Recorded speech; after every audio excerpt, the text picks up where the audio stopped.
boş gönlüm bir an içinde. Yürüyorum sanki yokluk içinde. Bir nefeslik ömür dediler bana. Ben kayboldum zaman içinde. Gülüşler yalan, sözler hevesmiş. Her gelen bir gün göçüp gitmiş.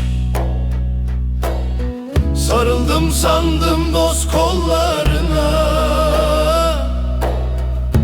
Meğer hepsi rüzgar imiş. Boş dünya, yalan dünya, dert yükünü sarar dünya. Bir gün gelir alır canı, sessiz sessiz yutar dünya.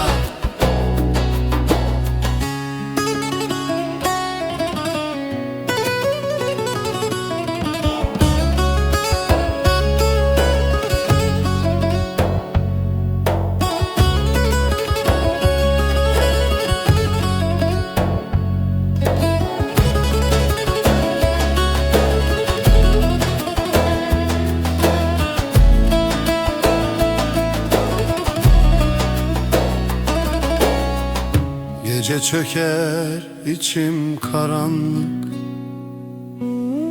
Sesim çıkar, yankı olur yalnızlık. Bir ben miyim böyle kalan, yoksa herkes mi biraz eksik?